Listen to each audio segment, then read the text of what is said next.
Happy Friday, Periscope. Hello, hello, hello. So glad that you could join me on this Friday night. You could have been anywhere else, but you decided to come into the broadcast. God bless each and every one of you. Thank you so much for coming in. Invite your followers in your networks. I am Sparkle Smith. I am a writer. I help individuals and communities heal through writing and education. And so if you notice, the title of my message tonight is Your Heart Speaks the Loudest. The Bible talks about how the heart flows the issues of life, and a lot of times we think that no one can see what's in our heart. No one can hear what's in our heart. Again, thank you so much for coming in. Live viewers, replay viewers, please invite and share. I'm Sparkle Smith. I help individuals and communities heal through writing and education. I am a writer. I am also an educator. I've taught for several years, K through 12 college level. I do trainings, workshops, seminars, things of that nature. But I am a writer, and I help individuals and communities heal through writing and education. And I'm so glad you could join me on tonight. And again, as I was talking about, your heart speaks the loudest. And a lot of times we think no one can see or hear what's in our heart. But our actions, what we think, how we feel, even something that we thought we dealt with, it comes out through our actions, our behavior. People can see that. They can hear it in our tone, what's going on in our heart. And we think that it's hidden because they can't see our physical pump hiding behind who we are, our human makeup. But, actuality, they can see it, right? And so, they see it in your behavior, they see it in your tone, they see it in your action. And what you have to do is assess, is your heart speaking the real truth? Is your heart speaking healthy thoughts? Either way it could be loud, if it's healthy or if it's imbalanced. But if it's imbalanced, it's very loud. It can be very annoying.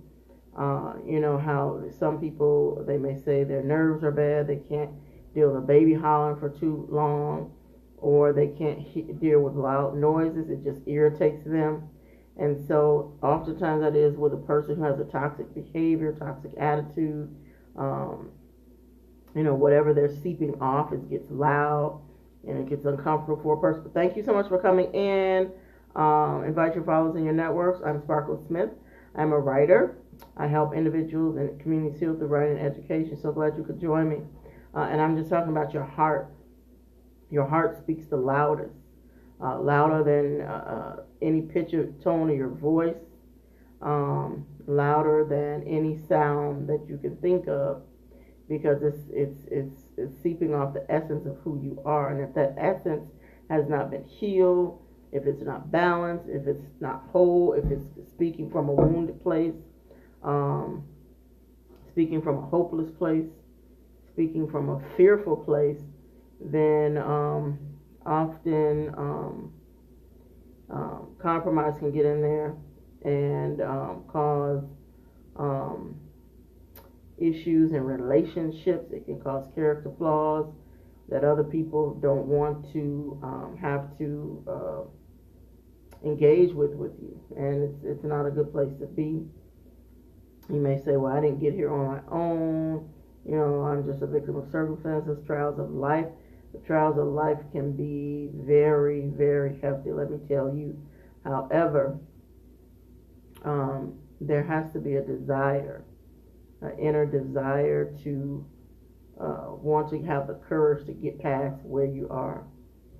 And for the sake of, if you have children, the legacy you leave behind for them, or just the future, if you have a burden for the future and for our youth, or for change to take place, there has to be a desire, and not just a desire to want change, to want more, to want better, but a drive, an action plan to see that thing take place. So, for example, what do I mean? So I know of a young lady I know know this young lady very well. She had a traumatic experience, traumatic life, childhood. Person's actually related to me. Very traumatic childhood. Her mom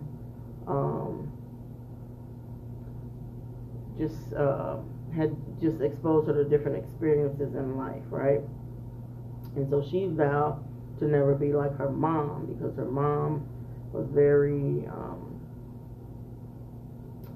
how do I say, kind of careless or inconsiderate of her feelings, right? And so just a lot of neglect, a lot of hurt, a lot of rejection. And so she vowed never to be like her mom. You know, what's wrong with you, Mom? Why are you treating me like this? I'm your child. You should do better. You should know better. But it looks like you just don't want better, right? And so she said, I'm not going to be like Mom. But the wounds and the hurt and the pain and the trauma had wounded her so much, and it just overtook her, that the very person she said she wouldn't be like, she became even worse than her. Everything that her mom was doing that she thought was evil and not right, she began to do it. Not only did she begin to do it, she began to commit the same cycle to her own children, and even worse.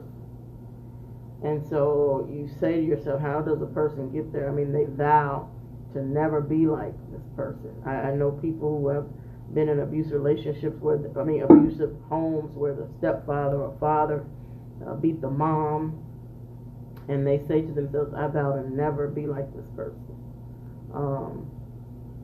But then their life speaks just as loud of dysfunction and wounds and hurt and trauma and turmoil as the person that they vow not to be. Now, how does it happen?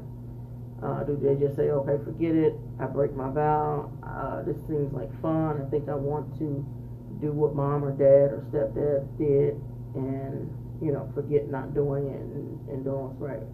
I don't think it's that. I think what happens is the offense and the wound and the hurt, it gets in their hearts. Sometimes it's subconsciously, and they don't even know it's there, or they don't have a space to deal with the hurt, they don't have a space to deal with the pain. So they just go through life thinking that, okay, it's not going to affect me, I'm going to get out of here, I'm going to do well in life, I'm going to get a good job, I'm going to have a happy family, and I'm not going to have to deal with that. But the wounds cause some type of entrapment in their soul, in their hearts. And so when they're faced with certain stressful situations, challenging situations, that frustration builds up into them, and those spirits that they have not dealt with generationally, familiar spirits, and then everything in the heart, the hurt, the pain, the bitterness, the wounds, the vows can even make you a prisoner to them. Vows and wounds and bitterness and resentment and unforgiveness. You think that you're setting boundaries because you don't want to be like this person, but actually pain is a decepticon, where it appears to be a comforter and wants you to pacify yourself in it, but actually behind the scenes it's beginning to control you to be in the same bondage as your offender, your perpetrator, things of that nature. So what happened is people are not assessing their emotions and understanding their emotions, and not having a space or place or platform to be able to deal with their emotions so their emotions can heal. They don't have any opportunity for improvement. A lot of corporate companies, they're big on metrics and scoring and quality, and so they always would say, you know, if you didn't get your score right, this is an opportunity for improvement, right? But you have to be presented opportunities for improvement. If you're not, you have to seek them out, right? And so a lot of people go to therapy. Sometimes therapy helps. Therapy is great. I would not discourage anyone, but however, there's another method of therapeutic clinical healing called writing.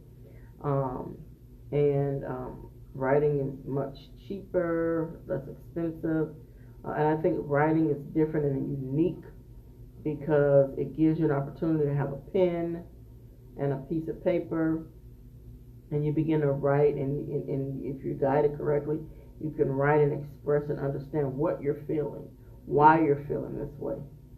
Um, is this feeling healthy to your soul? Is it toxic to your soul? What can you do to process it so that it does not dominate your soul? What can you do to maintain the balance and those healthy emotions and things of that nature that are in your heart? So it's very important to have a space, and oftentimes people don't have spaces to talk about their emotions, so they just stuff them down and they manifest in some other unhealthy way or just an imbalanced way.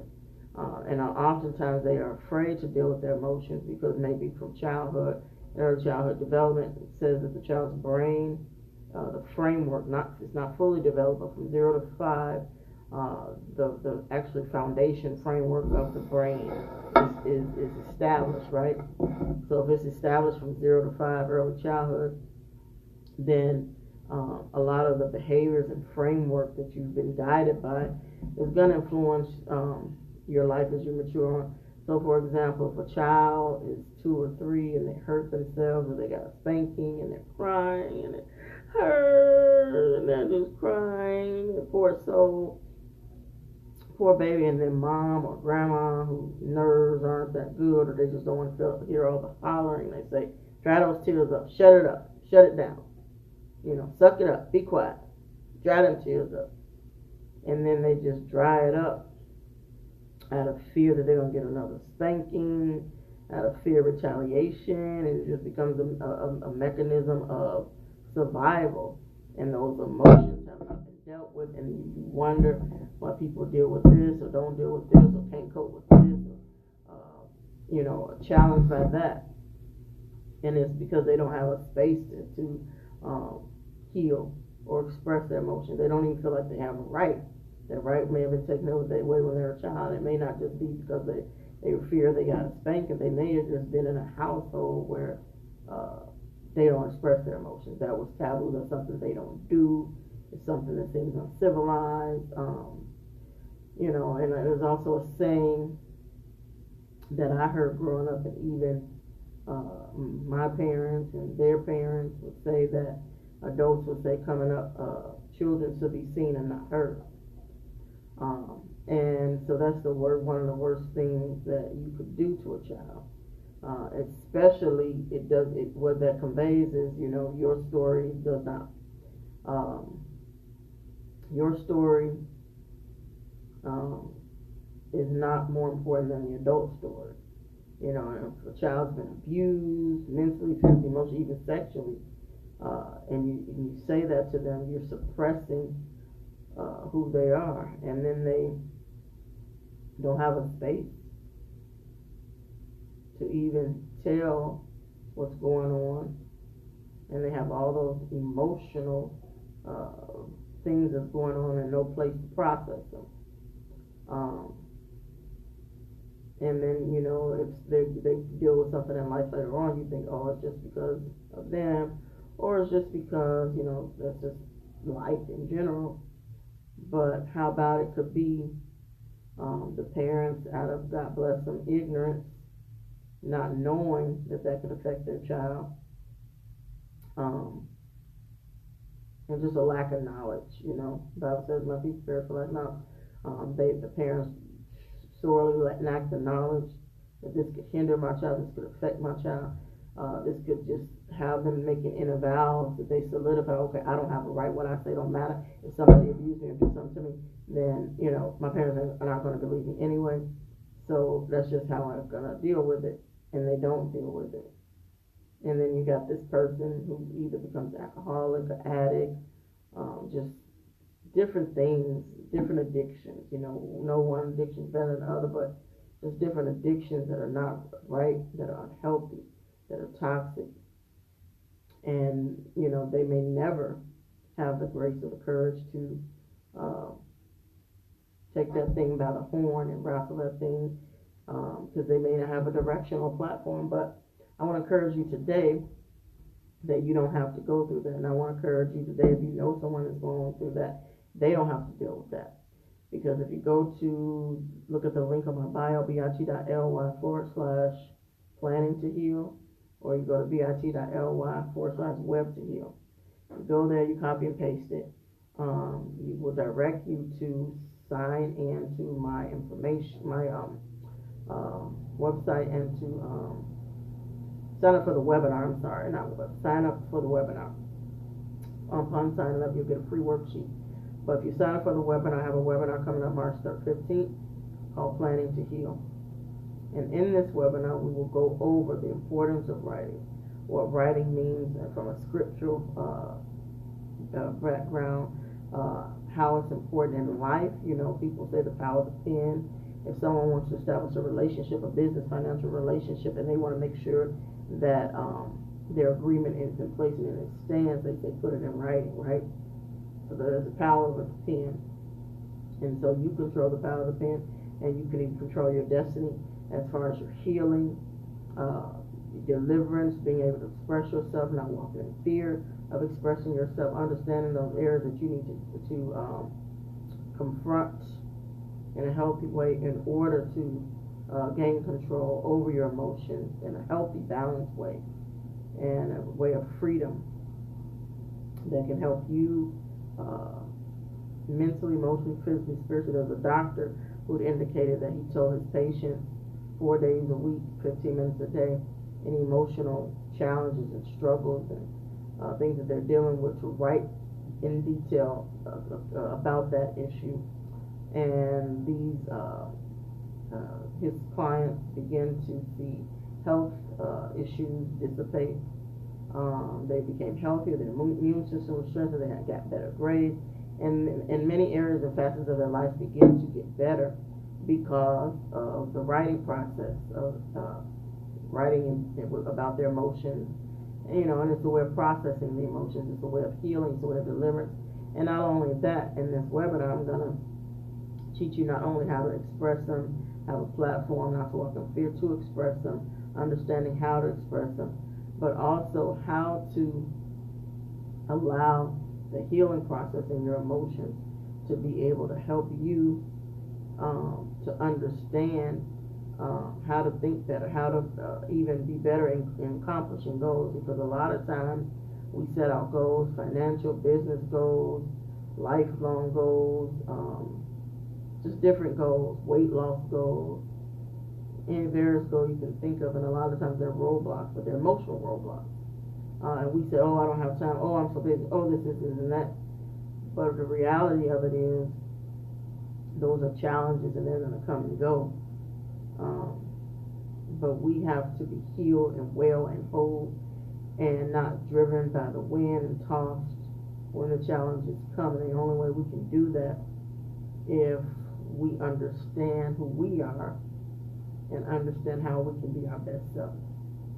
So I encourage you to click on the, well, not click on the link, but copy and paste the link where it says bit.ly /web to heal, bit.ly /planning to heal.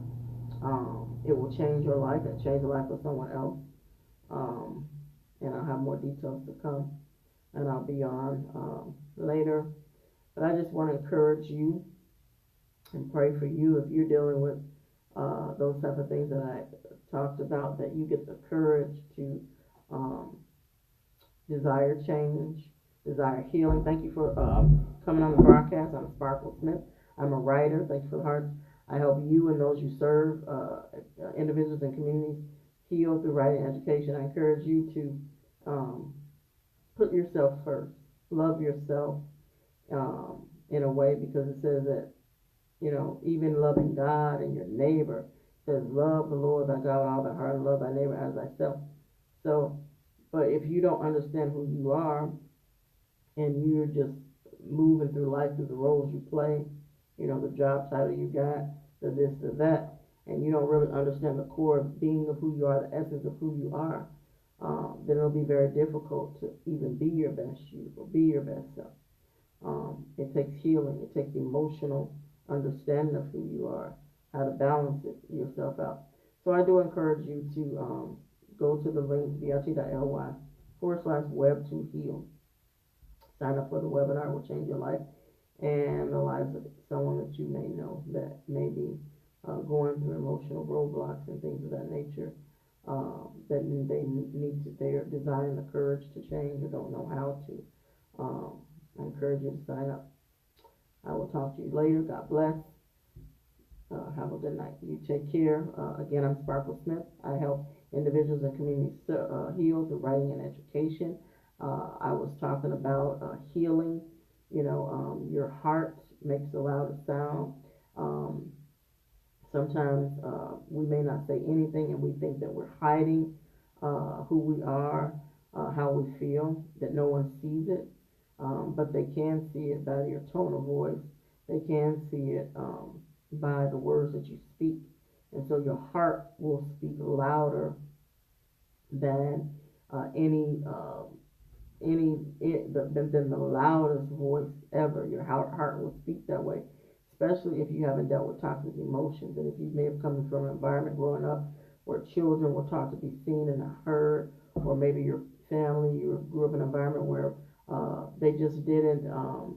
It was taboo to express your emotions, express how you feel, and you just shut things down, and you just became into defense mechanism mode, survival mode, and it began to shape the trajectory of the mind, your thoughts, the way you think, and say, okay, well, I'm not going to deal with that emotion. I'm over it, but you're not over it because you still feel this hurt in your heart, and you don't know how to process it, and then it comes out in some dysfunctional way or some imbalanced way.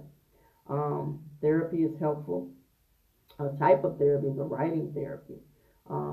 There are scholars that have proven that writing about your emotions and being guided to write about your emotions and how you feel has helped people improve in their grades, in different areas of their life, their emotional health, their physical health. There's a doctor who told his patients to write about emotional things that they have experienced just throughout the week or day. It doesn't even have to go back to childhood. But something, someone hurt your feelings and you thought you dealt with it, why you felt that way. What can you do to shy away from that? And so they began to do that, and he said he observed them, and they had an increase in their physical health. Their immune system was strengthened. They had got better grades if they were in college or they were students. Their life just got better because they had a place to heal. They were getting free from fear, because sometimes people are afraid to even deal with their emotions because they were taught to suppress them, right? And so writing is a very powerful period because, anytime someone has a contract, they say put it in writing because that writing will stand. And so you can be guided through the writing, right? And you can also look back and say, okay, I progressed. I was emotional challenge back then, but I don't anymore. Or I'm progressing in this area. So I encourage you to go to bit.ly/web2heal. Sign up for my webinar called Writing to Heal. It will change your life and those that you know. God bless you. Take care. Bye.